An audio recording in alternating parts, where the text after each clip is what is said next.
sliding the check across his mahogany desk. That's what it costs to raise you for 23 years. Pay it back, and we'll forget about your embarrassing little art career. I stared at the man who'd once been Tokyo's most renowned neurosurgeon, taking in his expensive suit, now slightly wrinkled, and the dark circles under his eyes that his designer glasses couldn't quite hide. The office still looked the same, medical degrees covering the walls, family photos arranged perfectly, all featuring my perfect sister May, and that familiar scent of leather and superiority.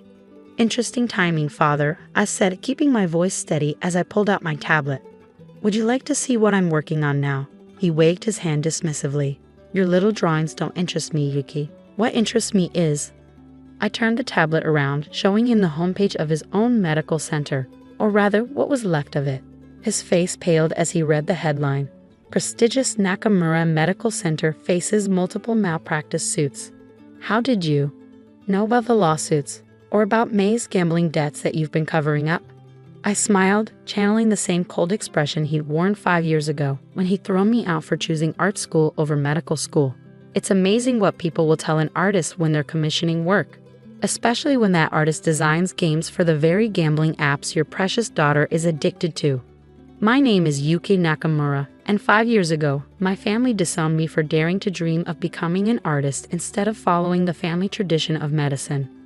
What they didn't know was that their rejection would set me free to become something they never imagined, one of Japan's most successful digital artists, and the architect of their perfect world's destruction. But let me start from the beginning, 5 years earlier. Failure. The word echoed through our family dining room as my father slammed down my art school acceptance letter. You want to throw away generations of medical excellence to draw cartoons?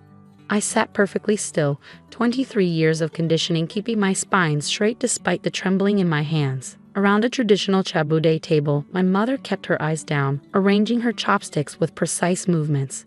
May, my older sister and already a rising star in neurology residency, watched with barely concealed satisfaction. Father, please, I started, but he cut me off with a sharp gesture. No, I've indulged your little hobby long enough. Tomorrow you will decline this nonsense and accept your place at Tokyo Medical University, where you belong. I won't. The words came out barely above a whisper, but they might as well have been a shout for the way he shattered the careful facade of family harmony. What did you say? His voice dropped dangerously low. I lifted my chin, meeting his gaze directly for perhaps the first time in my life. I said I won't. I've already accepted the art school offer. The silence that followed was deafening. Then May spoke, her voice dripping with false concern. Father, clearly Yuki is going through some sort of rebellion. Perhaps if we... Be quiet, he snapped, not taking his eyes off me. You did this without my permission. I'm 23 years old. I don't need your permission. His laugh was cold. No? And how do you plan to pay for this foolishness? With the money you don't have? The apartment you can't afford? The connections you've never made because you've been too busy drawing instead of networking with proper people? Each question was a carefully aimed arrow, hitting all my insecurities. But I prepared for this. I have a scholarship, and I've been saving money from my commissions. Commissions? My mother finally spoke, her voice horrified. You've been selling your drawings?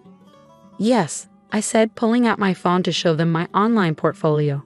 I have over 50,000 followers. Companies are already.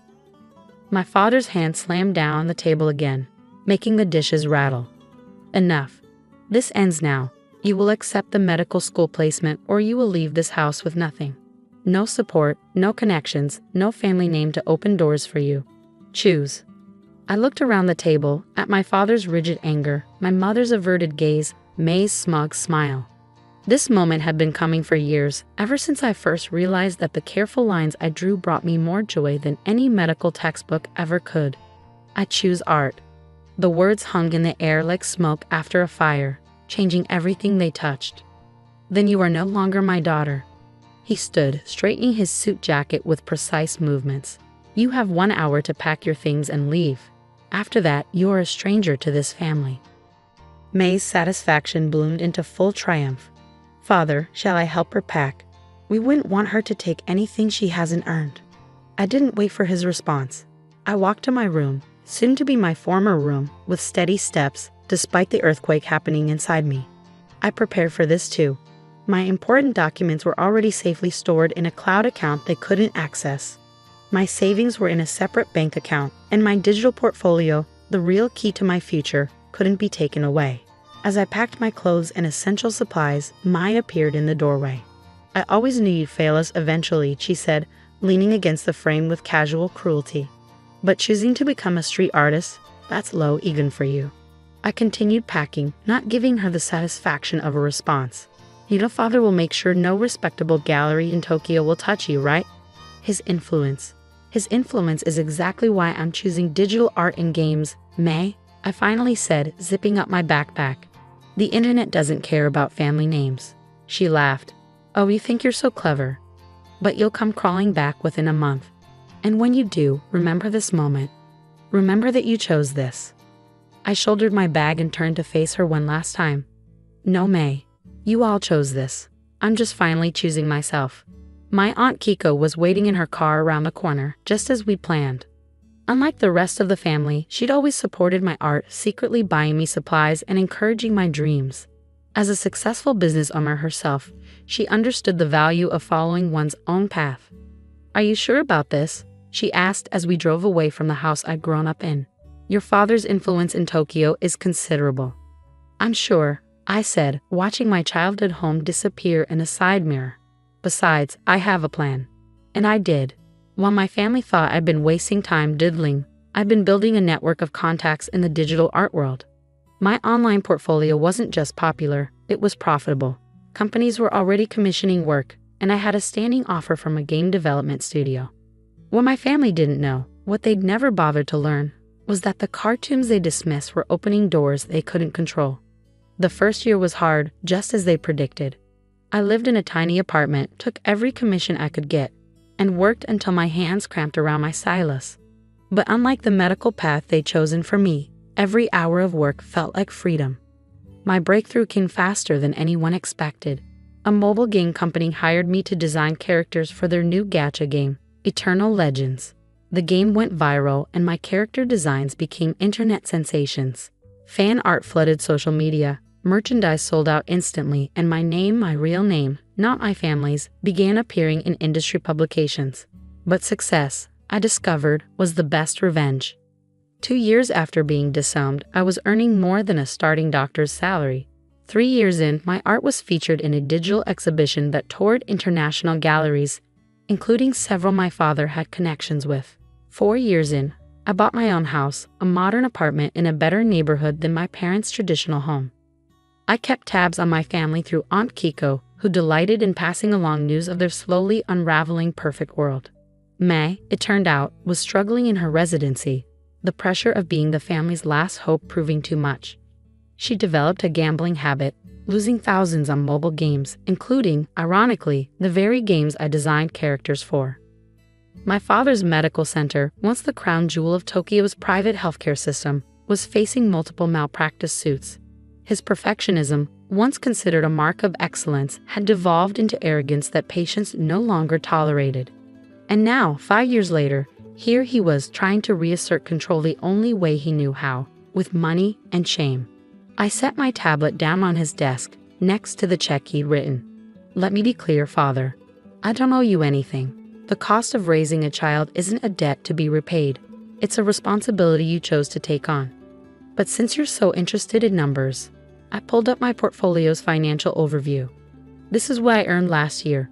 Notice it's more than your check. This," I swiped to another screen, "is my current net worth. And this," one final swipe, "is the list of gaming companies I work with, including the ones Mai has lost millions on." His face, already pale, went almost white. You designed those games." "The characters, yes. Interesting how Mai always seems to spend the most money on the characters I design. Something about them just draws her in." I smiled. Maybe it's because I know exactly what buttons to push in this family. "You're blackmailing us?" His voice rose slightly, the first crack in his perfect control. "No, Father. I'm showing you that the daughter you threw away for choosing art over medicine now has more influence in modern Japan than your traditional medical center ever will. Your patients trust online reviews more than medical degrees. May's generation spends more money on games than healthcare. The world has changed, but you were too busy protecting your legacy to notice. I stood smoothing down my designer dress, one that cost more than his suit. Keep your check. Consider it a gift from a stranger, since that's what you decided I should be. Oh, and father, the next time you try to bully someone with money, make sure they don't have more of it than you do. As I walked out of his office, I heard him calling after me, his voice holding a note I'd never heard before. Desperation. But I didn't turn back. I had a meeting with my development team about our next game launch. The following weeks brought a parade of attempts at reconciliation. My mother sent tearful messages through Aunt Kiko. May, facing mounting gambling debts, tried to friend me on social media. My father's secretary called repeatedly, each time offering a larger sum to make things right. I ignored them all. Instead, I focused on my work, creating new characters that would capture players' imaginations and their wallets. Each success was a quiet victory, each award a silent rebuke to the family that had dismissed my dreams as worthless. 6 months after my confrontation with my father, I received an invitation to give a keynote speech at the Tokyo Digital Arts Festival. The venue? The same prestigious hall where my father had once given speeches about medical excellence. The irony wasn't lost on me. The day of the speech, I stood at the podium, looking out over a sea of young faces, artists, gamers, dreamers who saw the future in pixels and possibilities. In the back row, I spotted Aunt Kiko, and beside her, my parents and May.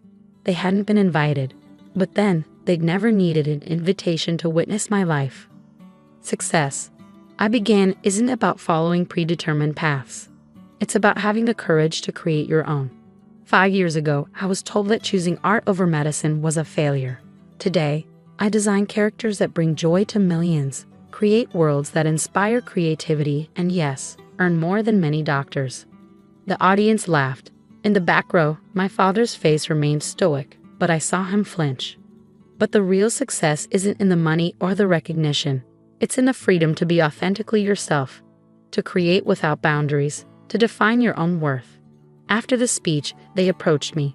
Mai spoke first, her designer clothes looking slightly worn now, her confidence dimmed by debt and disappointment. Yuki, hi, I didn't know. About the games, about your success. You never asked. My mother stepped forward, tears in her eyes. We were wrong. Can't we be a family again? I looked at them, really looked at them. My father, his hospitals facing bankruptcy. May, destroyed by the very games I helped create. My mother, still trying to maintain the facade of family harmony. No, I said simply. We can't. You didn't want me as family when I was struggling. I don't need you as family now that I'm successful. But we're blood, my father protested. Blood doesn't excuse cruelty. Blood doesn't erase 5 years of silence. Blood doesn't give you the right to my success after rejecting me for my dreams. I turned to leave, then paused. But since you believe in debts being repaid here, I handed my father a check. This covers what you spent raising me with interest. Now we're even. Please don't contact me again. The check was for exactly 100 million yen, the amount he tried to shame me with months ago. But now was coming from my account, on my terms, severing the last financial tie they could claim. As I walked away, Aunt Kiko fell into step beside me. Was that necessary? She asked gently. Yes, I replied. They needed to understand that I'm not the failure they created. I'm the success I created myself. Today, 3 years after that speech, my digital art studio is one of the most successful in Asia. My characters appear in games, anime, and merchandise worldwide. The family name Nakamura is now more associated with digital art than medicine. I still get messages sometimes from my mother on holidays, from May when she's particularly desperate, from my father when his pride cracks under the weight of his failing hospitals. I don't respond. Instead, I create.